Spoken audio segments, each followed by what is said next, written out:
জনাইছো এই মুহূৰ্তত এক বিশেষ খবৰ 2025 হাইস্কুল শিক্ষান্ত পৰীক্ষাৰ সন্দৰ্ভত গুৰুত্বপূৰ্ণ খবৰ কঠিন হ'ব এবাৰ মেট্ৰিক পৰীক্ষা আহি গ'ল কেইবাটাও নতুন নিয়ম কি নিয়মৰ মাজেৰে অনুষ্ঠিত হ'ব পৰীক্ষা সেয়া উল্লেখ কৰিব বিচাৰিছো যিহেতু 2025 চনত অৱতীৰ্ণ হ'বলগীয়া শিক্ষাৰ্থীসকলৰ বাবে এয়া অতি গুৰুত্বপূৰ্ণ খবৰ নতুন নিয়মেৰে আৰম্ভ কৰিব 2025ত মেট্ৰিক পৰীক্ষা ঘোষণা কৰিছে শিক্ষা বিভাগে লাখ লাখ শিক্ষাৰ্থী অভিভাৱকৰ বাবে এয়া ডাঙৰ খবৰ 2025 মেট্ৰিক পৰীক্ষাত অৱতীৰ্ণ হ'বলগীয়া শিক্ষাৰ্থীসকললৈ বৃহৎ ঘোষণা শিক্ষা বিভাগৰ 2025ত নতুন নিয়মেৰে অনুষ্ঠিত হ'ব মেট্ৰিক পৰীক্ষা মেট্ৰিকৰ OMR সিটত থাকিব 4টা সেট MCQ আৰু বৰ্ণনামূলক দুয়োটা ভাগতে উত্তীৰ্ণ হ'ব লাগিব অন্তৰ্ভুক্ত হ'ব নতুন ঐচ্ছিক বিষয় যেহেতু 2025ত নতুন নিয়মেৰে অনুষ্ঠিত কৰিব সেবায়ে মেট্ৰিক পৰীক্ষা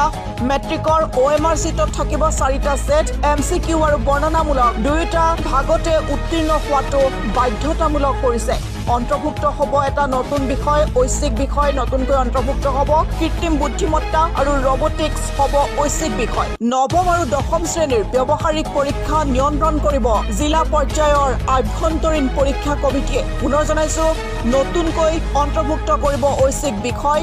কৃত্ৰিম বুদ্ধিমত্তা আৰু ৰবটিক্স হ'ব ঐচ্ছিক বিষয় নৱম আৰু দশম শ্ৰেণীৰ ব্যৱহাৰিক পৰীক্ষা নিয়ন্ত্ৰণ কৰিব জিলা পৰ্যায়ৰ আভ্যন্তৰীণ পৰীক্ষা কমিটিয়ে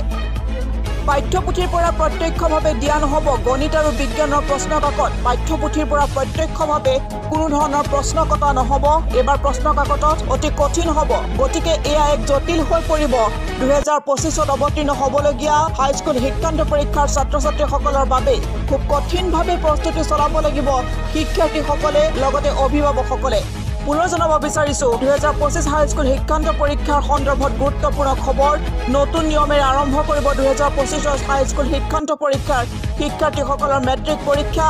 সেবায়ে আৰম্ভ কৰিব নতুনকৈ নতুন নিয়ম সংযোজিত কৰিছে লাখ লাখ শিক্ষাৰ্থী অভিভাৱকৰ বাবে এয়া ডাঙৰ খবৰ 2025ত নতুন নিয়মেৰে অনুষ্ঠিত কৰিব মেট্ৰিক পৰীক্ষা সেবায়ে মেট্ৰিকৰ OMR সিটত থাকিব 4টা সেট MCQ আৰু বৰ্ণনামূলক দুয়োটা ভাগতে উত্তীৰ্ণ হোৱাটো এতিয়া বাধ্যতামূলক হৈ পৰিছে যেহেতু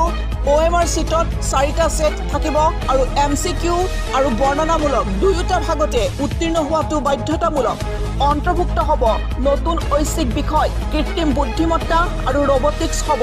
ঐচ্ছিক বিষয় নৱম আৰু দশম শ্ৰেণীৰ ব্যৱহাৰিক পৰীক্ষা নিয়ন্ত্ৰণ কৰিব জিলা পৰ্যায়ৰ আভ্যন্তৰীণ পৰীক্ষা কমিটিয়ে আৰু যেহেতু নতুনকৈ এটা ঐচ্ছিক বিষয় সংযোজিত কৰিছে কৃত্ৰিম বুদ্ধিমত্তা আৰু ৰবটিক্স হ'ব ঐচ্ছিক বিষয় গতিকে চিন্তিত হৈ পৰিছে বহু ছাত্ৰ-ছাত্ৰী পাঠ্যপুথিৰ পৰা প্ৰত্যক্ষভাৱে দিয়া নহব গণিত আৰু বিজ্ঞানৰ প্ৰশ্ন কাকত গণিত আৰু বিজ্ঞানৰ প্ৰশ্নসমূহ প্ৰত্যক্ষভাৱে নিজৰ পাঠ্যপুথিৰ পৰা দিয়া নহব